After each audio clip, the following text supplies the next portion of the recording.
So this is going to be a video full of regrets. Not in the way you think, but regrets nonetheless.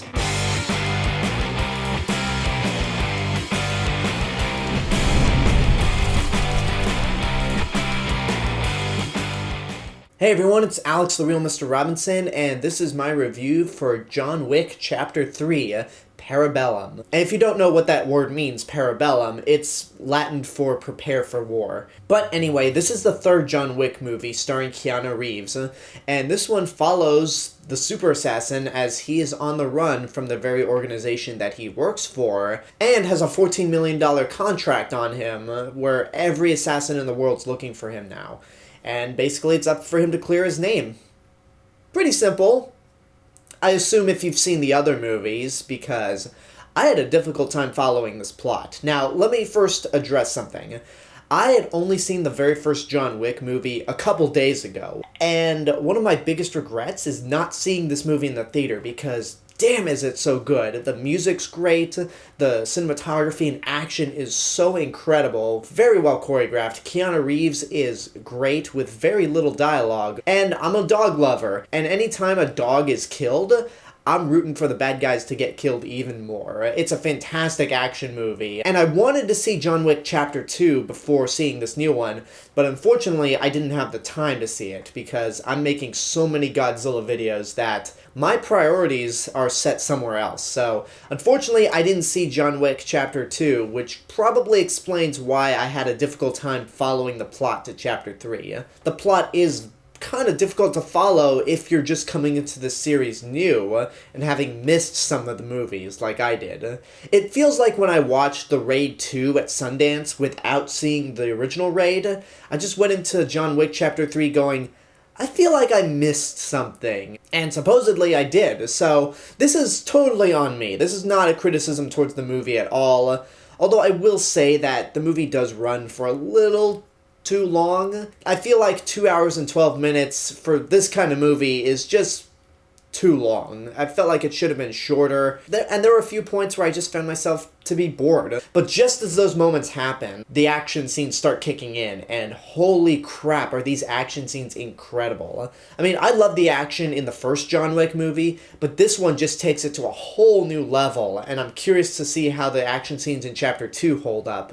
Because with this movie, they get more creative with the shootouts, the hand-to-hand fight sequences are so well done, and everything is shot from a distance. There's no quick cuts or sloppy editing. You can see everything that's going on, and it's incredibly brutal. There were so many points throughout this movie that will make you cringe because of how violent it was. And while I've seen worse, I've seen more violent movies, like the fourth Rambo, this is definitely more inventive than the fourth Rambo in terms of its gore. And it's just a great looking movie as well. The cinematography is gorgeous. It makes a great use of lighting, similar to how the first John Wick movie had gorgeous cinematography. And it really fits with that Neo-Noir feel, maybe more so than the first John Wick movie. And the score is once again great as well. Your actors are very good as well. Keanu Reeves is just Keanu Reeves, but I think he works in this role of John Wick. Halle Berry's actually very good in this movie as well. Ian McShane's good, Laurence Fishburne's good. Anjelica Huston, who I haven't seen in a long time in a movie, she's good as well. So most of the cast is very good. The only actor that unfortunately sticks out for me is Asia Kate Dillon. They play the adjudicator of the High Table, the organization that kind of oversees the assassins, and they just come across as expressionless, bland,